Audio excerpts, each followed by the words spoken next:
नमस्कार जी, मैं सुनीता छाबड़ा। जब हम वैष्णो देवी जाते हैं तो हम दो पंक्तियाँ बोलते जाते हैं। ओ पौड़ी पौड़ी चढ़ दे जाओ जी ते जय माता दी कर दे जाओ जी। इन पंक्तियों का भाव क्या है उसको मैंने अपने शब्दों में परिभाषित करा है। माँ की ये यात्रा जो है हमारी दिनचर्या से मिलती जुलती है। जब हम सुबह चाहे 8 बजे उठें चाहे 10 या 12 बजे, जब तक हम स्नान नहीं करते हमारे पहले दिन का प्रमाद खत्म नहीं होता।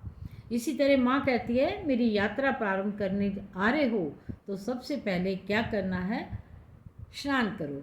कहाँ? बाणगंगा में। पहला चरण क्या है? बाणगंगा। ओ पहले बाणगंगा विच नहाओ जी, फिर आगे कदम बढ़ाओ जी। जब हम स्नान करके निकलते हैं तो हमारे पाँव अनायासी अपने घर के मंदिर की ओर चल देते हैं। तो दूसरा माँ की पौड़ी है चरण पादुका। ओ पहले चरण पादुका ते सिर झुकाओ जी, फिर आगे कदम बढ़ाओ जी। जय माता दी पौड़ी पौड़ी चढ़ते जाओ, जय माता दी कहते जाओ। जब बच्चा घर से जाने लगता है या पति घर से जाने लगता है तो पत्नी कहती है आप पहले भोजन कर लो फिर अपने काम पे जाना। इसी तरह माँ ने भी आगे भंडारे लगाए हुए हैं। माँ कहती है पहले बेटा तू पेट पूजा कर और फिर मेरी चढ़ाई चढ़। क्यों? क्योंकि भूखे भजन न होए गोपाला। हम भंडारा करते हैं, आगे चलते हैं, गर्भ जून आती है। गर्भ जून के रास्ते से माँ हमें सिखाती है कि हम किन किन योनियों से होकर, कैसे होकर हम इस संसार में आए हैं और हमें इतना प्यारा मानव जीवन मिला है।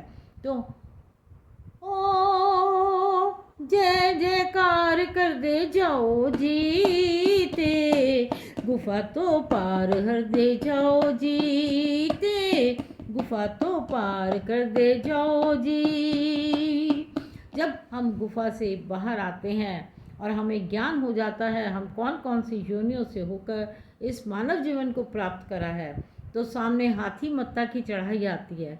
हाथी मत्था की चढ़ाई कैसी है? एकदम सीधी। माँ कहती है मनुष्य तुझे ज्ञान हो गया है, अब तेरे सामने दो तरह के रास्ते हैं, सीधा रास्ता और टेढ़ा। तूने कौन सा रास्ता अपनाना है? सीधा रास्ता अपनाएगा तो तेरे को क्या होगा? ईश्वर प्राप्ति। ओ हाथी मत्था की चढ़ाई रे जो सीधी राह सिखाए रे। जब हम सीधी राह पे चलते हैं आगे आती है सांझी छत, जहाँ पर कि अमीर गरीब छोटा बड़ा सभी उस धरती पर बैठते हैं, उस छत पे बैठते हैं और माँ से वहाँ बैठकर हमारे मन के भेदभाव दूर हो जाते हैं। तो हमें क्या प्राप्त होता है? माँ के भवन के दर्शन होते हैं, यानी ईश्वर की प्राप्ति होती है। जब मन से भेद मिट जाए रे तो माँ के दर्शन पाओगे। अरे माँ के दर्शन पाओगे। जब मैया के दर्शन हमें मिल जाते हैं, हम गुफा में पहुँच जाते हैं, हमें ईश्वर की सच्ची प्राप्ति होती है। तो क्या होता है? अरे माँ के दर्शन पाओगे तो मुँह मांगा वर पाओगे। अरे मुँह मांगा वर पाओगे। अरे भर भर झोलियाँ लाओगे माँ, भर भर झोलियाँ लाओगे। माँ कहती है कि माँ ने दुष्टों को संहार करा लेकिन उनको भी पूजने योग्य बना दिया और कहा कि आप जब तक भैरव बाबा के दर्शन नहीं करोगे तो यात्रा सफल नहीं होती है।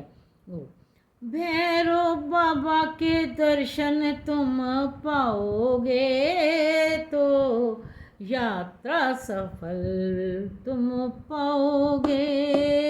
अरे यात्रा सफल हो जाएगी। जब हम यात्रा सफल करके अपने घर आते हैं तो माँ का व्यवधान है कि हम घर आके अपने कन्या पूजन करते हैं, क्योंकि माँ कहती है तू घर आके मुझे भूलना नहीं, और घर आके प्रसाद मेरे नाम का ज़रूर बांटना और जयकारे लगाना।